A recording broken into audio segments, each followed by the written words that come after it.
Assalamualaikum warahmatullahi wabarakatuh. Perkenalkan, kami dari kelompok 13 akan mempresentasikan tentang manajemen sumber daya manusia pada manajemen operasional dengan anggota 1. Yafad Pramenas MPM 111201106. Saya sendiri Amanda Dwi Amelia dengan MPM 111201130. 3. Deas Fazirah Putri dengan NPM 111201091. Yang terakhir ada Yarisa Nur Aulia dengan NPM 111201072 dengan dosen pembimbing Rohman Agus Jatnika, STMM. Bab 1. Pendahuluan. Latar belakang, sumber daya manusia merupakan faktor sentral dalam organisasi perusahaan ataupun produksi. Kebutuhan sumber daya manusia disesuaikan dengan bentuk serta tujuan perusahaan yang dibuat berdasarkan visi untuk kepentingan dan dalam pelaksanaan misinya dikelola dan diurus oleh manusia, karena manusia merupakan faktor strategis dalam suatu organisasi atau institusi. Selanjutnya, rumusan masalah. Yang pertama, apa konsep dan peran manajemen sumber daya manusia strategis? Yang kedua, bagaimana pendekatan manajemen operasional? Yang ketiga, bagaimana proses dan cara pengelolaan SDM dalam organisasi? Dan yang terakhir, bagaimana proses analisis dan kualifikasi karyawan?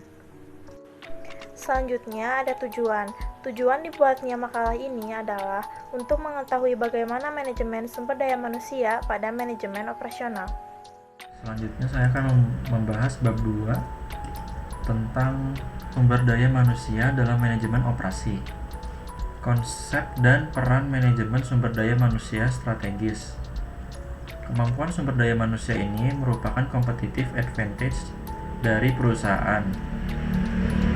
Dengan demikian, dari segi sumber daya, strategi bisnis adalah mendapatkan added value maksimum yang dapat mengoptimumkan competitive advantage.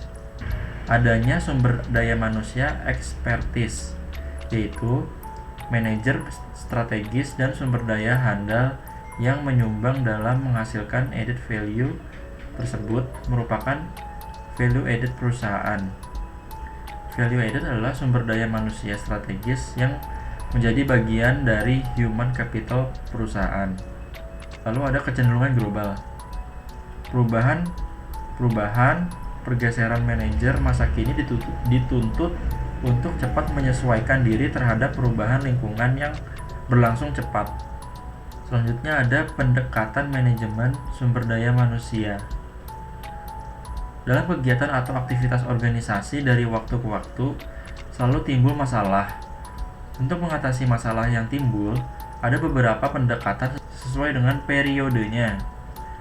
Artinya, pendekatan yang lebih akhir menunjukkan lebih baru, ditinjau dari segi waktunya. Di bawah ini dikemukakan 3 pendekatan, yaitu sebagai berikut. Pertama, pendekatan mekanis atau klasik.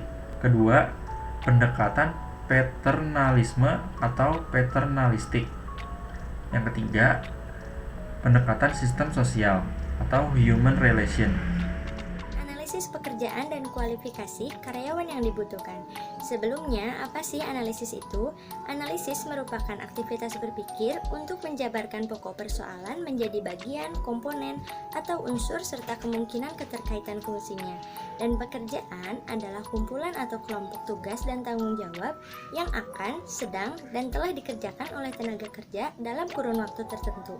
Dengan demikian, analisis pekerjaan dapat diartikan sebagai suatu aktivitas untuk mengkaji, mempelajari, mengumpulkan, mencatat, dan menganalisis ruang lingkup suatu pekerjaan secara sistematis dan sistemis, menurut Sastro Hadiwiryo. Analisis pekerjaan merupakan bagian dari perencanaan sumber daya manusia. Menurut Filippo pada tahun 1994, analisis pekerjaan adalah proses mempelajari dan mengumpulkan informasi yang berhubungan dengan operasi dan tanggung jawab suatu pekerjaan tertentu.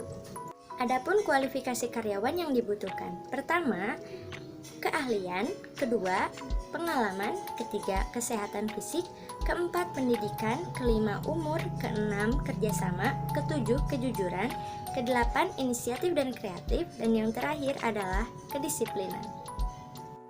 Bab 3. Kesimpulan.